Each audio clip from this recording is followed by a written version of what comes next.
Hey guys, welcome to Outside the Vault. How are you doing, Zach? David? Good. Yeah, pretty good. How are you, Ben? I'm good. You know, living life. We just watched Die Hard, and it got us thinking about a lot of different subjects. Honestly, we've watched a lot of deep, complicated movies over our time on the Movie Vault, but this one has elicited some of the most thought-provoking conversation. I think it's because it's so simple that we start Yeah, thinking. you have to think that you got to come up with something. Yeah, That's true. Yeah, we're adding more into because we didn't get enough out of the movie. This is now a roasted. Right before this podcast, right before this one, right now, we were talking about the socioeconomical statuses of different groups. We're talking about how you can't make a perfect economical system that is ethical. It's impossible, and just different things Through different relating to scenarios that. and everything. Like which one can be the most ethical, and how they'll keep adding laws, but they'll never repeal laws. So then law becomes more complicated. All kinds of things like that. Yeah, but we're not going to talk about that because we don't want to bore you to death. Mm-hmm. Yes, even though it's very interesting to us. Although we are professionals in the... We are. But Yeah, we were talking in the about field. cloning ethics earlier. That's true. And that's something that we can talk about because I feel like it's more theoretical sometimes. It's more theoretical. Yeah. Oh, let's talk about this. So there's a couple of different things that are ethical concerns in terms of the progress of humanity. Yes. That I see approaching. First is AI, then cloning, and brain-computer interfaces. So let's go through each of those things. So we were talking about cloning, so we'll start with that first. So cloning is the idea that you can replicate the creation of humans or animals through DNA and that sort of thing. And I don't exactly know where they are in the process of cloning. Well, so there's a couple different steps in cloning. There's something called somatic cell nuclear transfer, where they take, let's say, a sheep, which is the one that they did it on, where I forget the name of the sheep that they did it on, but they had a sheep and they took out one of the cells from the sheep, one of the egg cells, and then they denucleated this cell by taking the nucleus out of it, and then they took a cell of another sheep, the one in which they want to clone. And then they took the nucleus out of that sheep cell and put that nucleus into the egg cell of this denucleated egg cell, and then it grows up and becomes a clone and the surrogate mother is they put it in a third sheep, which is the surrogate mother, which gives birth to a clone identical to the sheep in which the nucleus came from. Because the DNA is in the nucleus. So that's somatic nuclear cell transfer. There are a couple other different things. Like they've been doing some stuff with stem cells, as in there are two different types with embryonic stem cells, or they're called pluripotent, which means that they can be differentiated into different types of cells, whereas like adult stem cells have more epigenetic tags. This is getting really complicated. So they're like more specialized, so then they can't be used for anything. But when you use embryonic or pluripotent stem cells, you can take these out of individuals, but you can only take it out of embryos, and you would have to destroy the embryo to get these stem cells. So that is ethical concern number one. So that goes into abortion and everything. But they are coming up with a new way that I would definitely agree with. It's taking adult stem cells and taking away their epigenetic tags so that you don't have to destroy an embryo, where you could just take and inject or take out stem cells from another human and take their adult stem cells and take off their epigenetic tags, and it would become as if it were a embryonic or pluripotent stem cell, and it can differentiate into different types of cells, and that would be the type of cloning that I would support. But that's very early in its stages, because there are millions and millions of different epigenetic tags and different ways that DNA can be expressed. So it's really it's a difficult process, but I really hope we get there. I'm not sure. I'm not saying I hope we get there in the sense that I want like cloning to occur or anything, because I'm not sure if I have an interest in like specific personal interest in cloning like that. But it would prevent the embryo from being destroyed unnecessarily. For this process. Have you told the listeners what your major is? Well, right now I'm majoring in microbiology, but I'm taking general classes right now, so I just have very good teachers. Yeah. So Zach provided a very in-depth, Yeah, that was a lot. very complicated. Not really complicated if you know what sort of those things are, but actually very complicated. I'm like, I feel like that was sort of a backhanded thing where I was like, it's not that complicated, and it is actually complicated. And Zach probably simplified it very well so that the average person can understand who's not Zach. There are many other types that I don't know of. Yeah. I definitely learned something today. Yeah, I agree with the fact that embryonic, like that was one of the big concerns with cloning was that they're using embryos, and I completely disagree with that from a moral standpoint. But if they can do it with adults, that is completely different because you're not ending any lives, and therefore I would probably be okay with it. I'm not sure whether it's a good thing or not because the other ethical concerns come after you accomplish cloning. Then what? What are they? Do clones have consciousness? Are clones have the same rights as humans? You're right. You're thinking of a full organism cloning. Yeah, as in the sheep. They're not even that close to that though. So that's like different than like what we see in like movies and stuff like that, where they just come up with a whole new clone. It's not actually birth. It's all what it would just be made out of matter and stuff like that, and rather than an actual birth. Okay. So it's kind of, I don't know. It's right. slightly different. So it's like an actual person. It's like an identical twin where they have the same DNA or whatever. Mm-hmm. So are they conceiving a person out of? So it's only being tested on animals. I know you're saying, is it conceiving a person out of another person, or is it creating new life? Yeah, that's what I'm asking, whether it's creating. So new life. we are not even close advanced enough to be creating DNA. And I would guess that we are not going to get there. So we are taking the DNA from humans, and of the nucleus is where the DNA is stored, and we're putting it in somatic cell nuclear transfer, like with the sheep. They would take the nucleus and put it into the denucleized egg, and then they would grow that in a surrogate mother. So they are actually Cloning. So cloning exists. They're cloning, like but full organism cloning. But they have to use an egg to make a conception. Yeah, which is what people don't understand because they think of like, just it's sticking like something into a fridge and it like growing into a human. Yeah. That's not what happened. That's the difference. But there are still many differences between the original carrier of the DNA and the organism that grew from the surrogate mother because they're, like I said, have different epigenetic tags that express different genes differently. And then there are different mitochondrial DNA. There are different environmental factors and stuff like that. So there's many different things that'll make it. So when they clone the sheep actually look much different than the original mothers. Okay, so they're not even making identical. But clones. it's identical DNA. It's just a matter of fact of whether the DNA is condensed enough to express certain genes. Oh, okay. Which is I due see what to you're different saying. tags. That's why identical twins look like somewhat different. They're not always 100% identical. Yeah, but identical twins come from the same. It's an embryonic cell going through mitosis and splitting into two after the embryo has been developed. Whereas there's different types of twins where they're not identical, where just two egg cells were penetrated by sperm cells.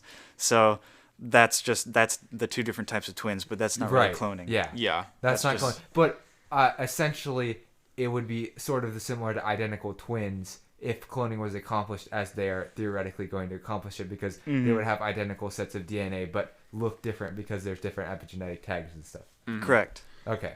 So the ethics of cloning could possibly get to the point that I would agree with, but we're not super close yet. And it's all shady because we don't know exactly what's going on at the same time. That's my concern, is that I feel like you could make a code that some people would follow, but there might be other people who wouldn't follow it. So the ethics of cloning gets shady because a country that would want to get ahead of another country might not do it as ethically as a country. I'm thinking of two specific countries in this instance, but I'm not going to reveal them because we don't need to get into politics. But I have a feeling that one country might be wanting to get ahead in technology and take some shortcuts.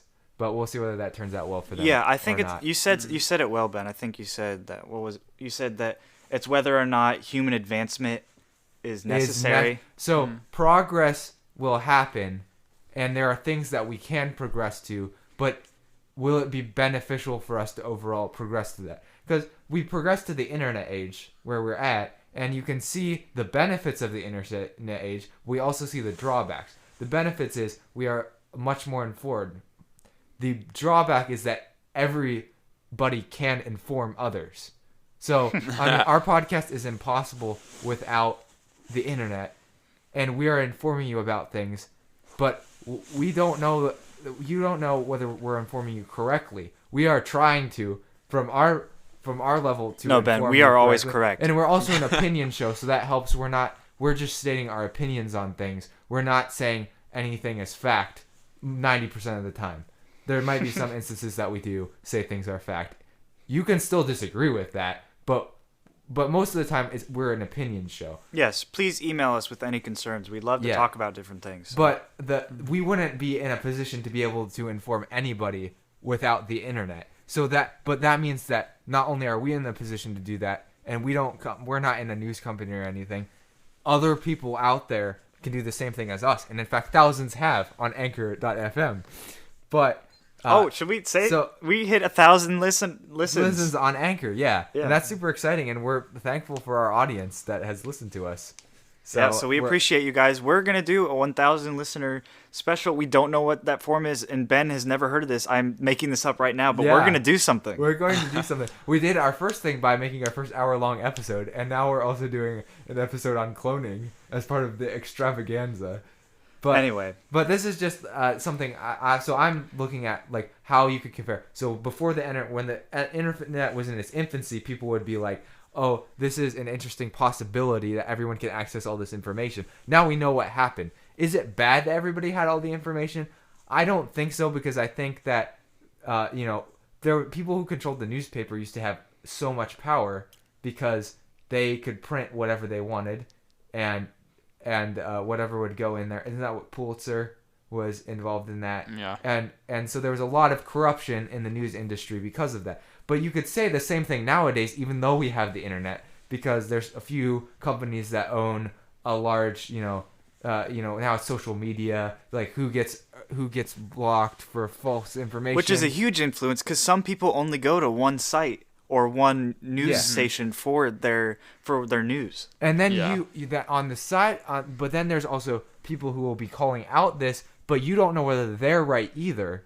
And they lean more to the conspiracy theories, and people can get down whole rabbit trails that are just get completely out there and completely get outside of what the main issues are anyway, because they're so upset with the mainstream media, and then they go to this like underground media. We don't really know which one's better some of the time, but usually it's probably better if you have things that balance each other out. But I don't know. I'm just stating these things as I know that there's corruption on all sides of everything, and just because we have information hasn't erased corruption from existing. So yeah, but I think by having all this information available, have we really solved anything? Well, the only thing that's been different, I think, is because there's more concentration of power in certain medias, I think, nowadays. Whereas back then you had all these different things where you could.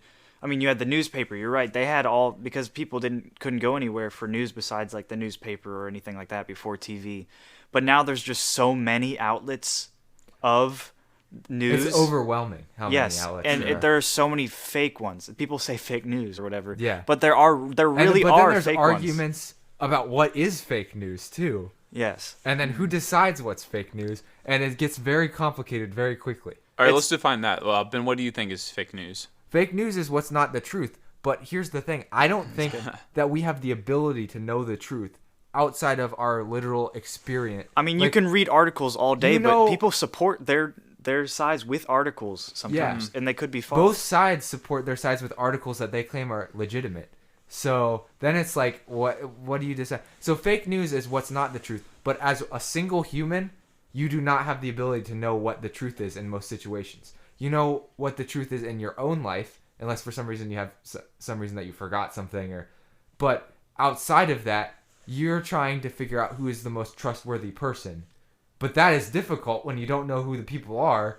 And so, I would say God is the only one who knows the complete truth and the whole picture. And people who don't believe in God would disagree with me.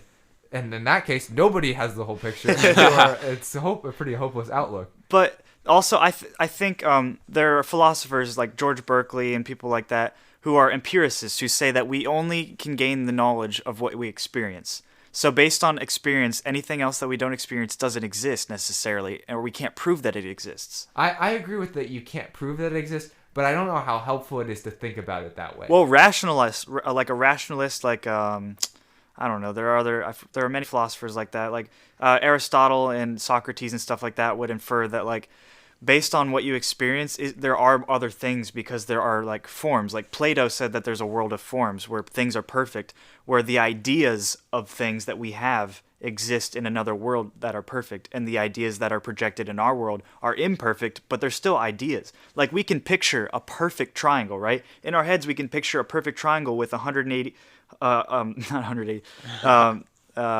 what is it? Why am I so 60 degrees yes, inside? The equilateral triangle. Yeah, it's like 60 degrees on each interior angle. We can picture that, but in real life, we've never seen one.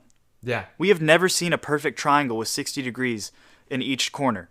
But we know the idea of it, and the laws of math still support it, even though we've never experienced a perfect triangle in this world. And that's what Plato says. He says that there's another world where there are ideas of things, and we see the imperfect things of those, which would infer that there are more greater knowledges beyond what we experience. Yeah, I would say that there is if you're looking at things from both those perspectives, there are things that you can take away from both perspectives that will be helpful. First, you have to know that you can't rely completely. You have to rely on faith in something or trust in something to a degree in life. And that's where rationalism comes in, because you can see these things and you're like, okay, rationally I can logically think this out. But empirically, and in empiricism's perspective, you also realize that I don't know what somebody else's experience is, so I can't prove that their experience even exists. All I can prove is my own experience. I would say that you might not even be able to prove your own experience. That's what exists. I was about to say, that George Berkeley proves how can we trust what we experience? Yeah. How do we trust our own inner thoughts? What is our mind? It's not helpful to think of life in a way, because you'll just become completely hopeless if you don't trust in something. But why does that matter if we're hopeless or not sometimes? There's no reason to decide I'm not trusting in anything, and then you're still trusting in something because you're trusting and not trusting anything.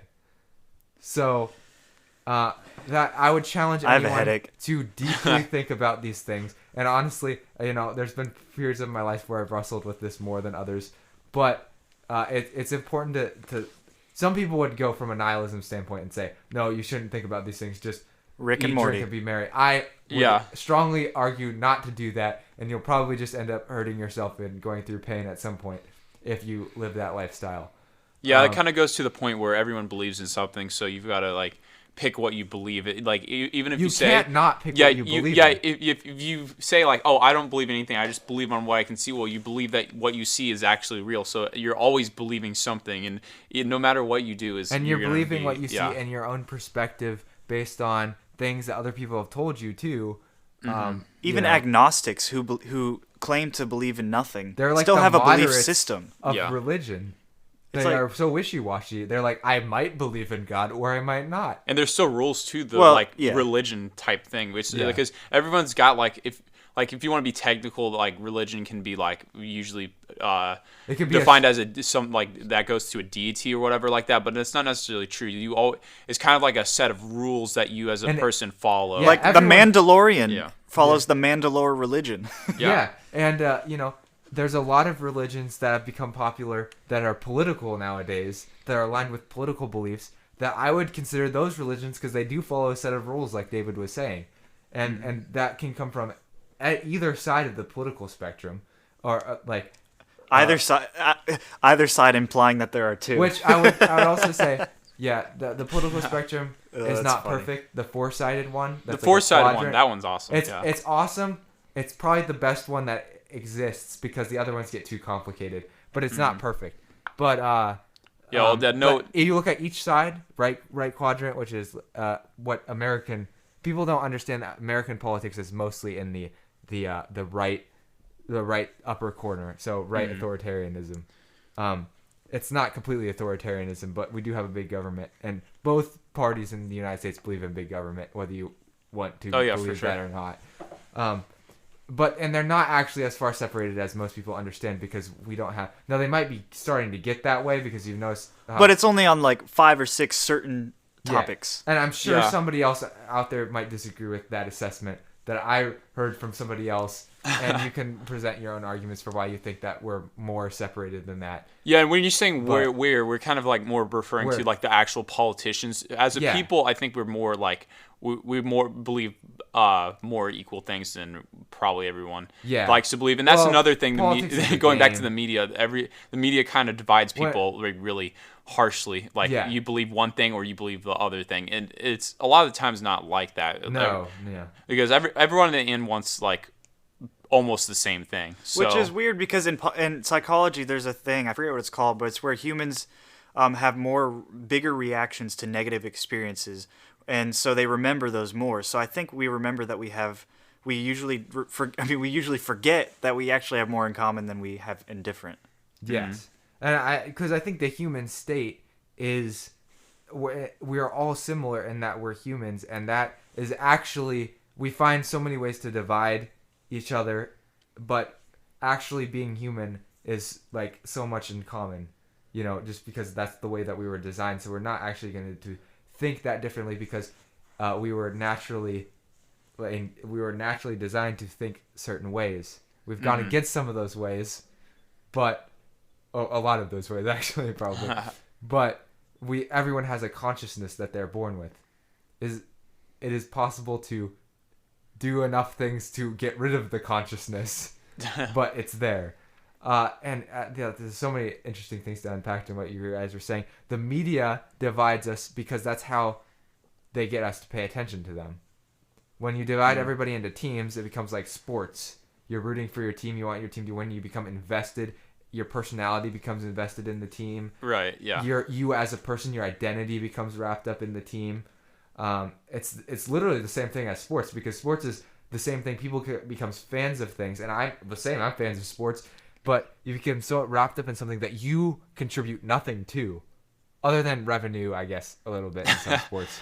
But some sports not even that, and like so much of like how you feel. Yeah, of course there's voting and everything, but voting would be the equivalent of paying for the TV subscription. Yeah. It's small. Everyone does it. Makes a big difference. Of course, it can be influential. It can be important, but it is like that on that level. Or all the commercials you have to watch. And I that's think true. Unless you have a streaming service. The way we're talking about things, we're trying to be very self-aware, because a lot of people talk from a perspective that they know everything when they are talking in the media, or they have the answers. We don't have the answers. Of course, we have a belief system. We have a belief system that we follow, but we personally are not the ones with the answers. And we're still discovering stuff in all belief systems, as in like we're not aware of everything in everything at all, and we don't claim to be. No, and we're not claiming that you must follow. I mean, I don't even think we've necessarily said too many things directly that you need to do. I think the important thing is that you be thinking about all these things instead of investing so closely, so tightly to one thing. Always evaluate what you're consuming. Yeah, consider the other side sometimes. I mean, or the other sides. And that's what we try to do with our movie podcast too. Is we are dissecting something and considering, weighing, the pros and cons of it. I mean, Ben, you have to think about it. Like, we're evaluating entertainment, but there's other things in life that you can evaluate as well. Ben, you had to think about it. I would have never watched High School Musical before this podcast. That's never. True. And then I watched it for it, and I thought it was okay. I mean, I gave it an okay rating, but I would have never watched it before. But I considered the other side. Yeah. I considered Emma's side. Yeah. So, and I ended up finding like 11% satisfaction. So I'm glad. I'm glad I watched it in the end. Yeah. There's so many things you can learn when you allow yourself to open yourself up to new experiences and not be, afraid of things. Because people can become so afraid that something will change their mind because it might. And I get that fear, but I think you have to be self-aware enough as a human to know that no person will ever have everything right. So there's literally always something you can learn. And if you go through life trying to learn that and trying to seek the truth, then you I hope that your life will go well. Seeking the doesn't truth mean that there won't be hard times. Doesn't mean that life won't be complicated and a struggle, but it will give your life purpose. Seeking the truth gives you meaning mostly. Yeah. I mean, if you're not searching for the truth, then you're almost just doing nothing. Aimlessly. Honestly, nothing means anything. You're honestly, in my opinion, wasting your life if you're not searching for the truth. It's a good John Piper book. And yeah, don't waste your life. If you're curious, that might be a good place to start. Yeah. Now I might have slight disagreements with John Piper here and there, I'm sure. Yeah, as any human would disagree with any human. So. He's also older and wiser and has more life experience, though. So that's also a fair point against me and for John Piper. we are very I think Ben and I are very. And maybe, I don't know about David sometimes, but Ben and I love to consider all the sides of every single argument. Even if, like, the argument is, like, really dead wrong, we'll, like, consider it sometimes. Because we'll be like, well, we want to think from all sides. I think if you're arguing, you have to understand the other side. Otherwise, you don't know what points to bring up against it. Yeah. But even not in arguing, we think of it. Yeah. Even when we're not in the argument. Yeah. So I find myself more three-sided. I find like the median and like the two extremes. That's that would make sense from like an analytical. Yeah, that's usually how I look at things. But yeah, sometimes there's more than three, but a lot of times that's an easy way to divide things up. Yeah, and it is an effective way too. So that's good. Yeah. So sometimes it's about efficiency because it can be quite overwhelming.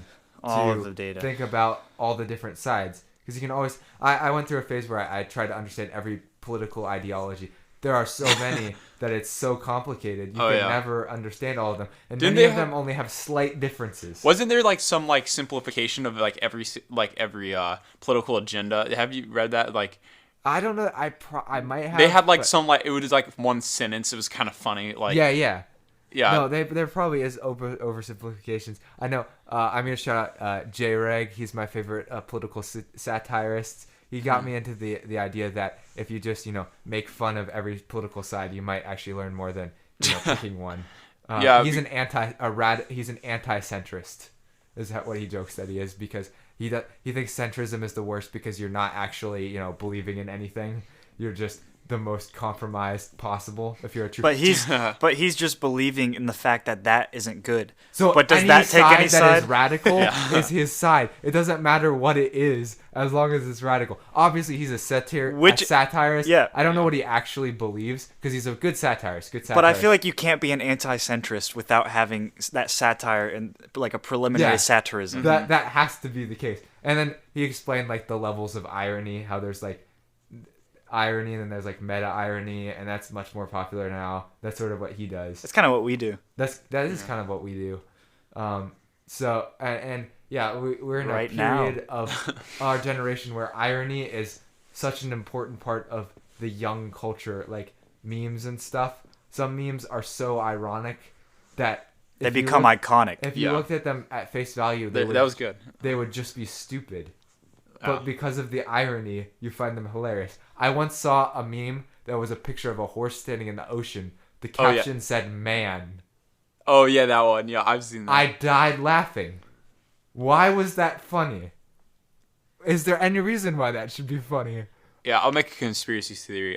The government has made it so that it is designed everything just to the point where Gen Z finds that funny. Yeah. There's your conspiracy. I mean, is it just because we are so dumb as a generation that we can laugh at anything that is set up as supposed to be a joke? Like, I'm trying to understand this, but it's complex. Yeah, they've got a lot of meme formats like that, or like just monkey. Like, have you seen that? It's just like a picture of a monkey, and it just says monkey. Like, but it's not wrong sometimes. It's just they take the E out, so it's monk. Yeah, but it's monkey. Oh, is that how? But it's still monkey though. Oh, okay. But they took the Y off. Yeah, sometimes they put like an accent mark on it or something. If you just misspell something, it will make it funny, or put weird lettering. Yeah. Like that's where we're at right now. Before this podcast, before both podcasts, we were actually looking at this old meme Instagram account that Ben and I made. I don't know, like it had to be more than a year ago, right? Yeah, it was probably a year and a half ago. Yeah, like a year and a half ago or something like that. I mean, it was pretty funny for what it was. Honestly, I laughed at some of them. Yeah. And this is my own humor that I laughed at. Yeah. But it was this kind of humor that I'm talking about. Yeah, it was either stupid humor or it was like all satire. It's like I don't know. Yeah, it was funny.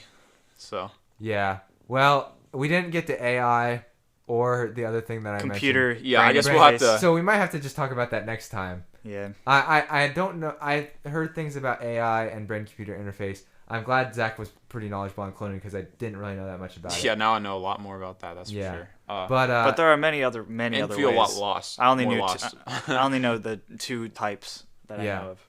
But we've gotten to 30 minutes at Outside the Vault, so first time to 30 minutes on Outside the Vault. Oh yes, and if you're a cloning expert, you can go ahead and email us, and we will for sure. TheMovieVaultPod@gmail.com. Yeah. We'll add you to the show. We'd be happy to have you. Oh, that'd be fun. Yes. That would be fun. Yeah, if we can make this segment where we start interviewing people who actually know things, you know, because wait, not implying that the people we've interviewed in the past haven't known. No. I'm talking about you're right. I worded that wrong. People in the past that we've interviewed have known things, but they were on the movie podcast. He was calling out his dad. Sorry, I'm sorry, Mr. Stanhope. No, that's not what I was saying at all. I'm sorry, just Mr. This is Stanhope. making me look really bad, guys. But what I'm saying is, like, if we had an expert on this subject, you know, people might feel a little bit more confident because we said a lot of things that might, you know, spark a lot of conversation, and you might be thinking we're pretty young, and that would be accurate. And we haven't had as much life experience as some people, so to get other people on would be beneficial. But we're self-aware enough to say that. So I guess that's what we pride ourselves on. So by being self-aware, we're right. Yeah, self-awareness makes us right. That's what we decided. Yeah. Yep, I think we just decided on that. And but what if you're not self-aware of all your flaws?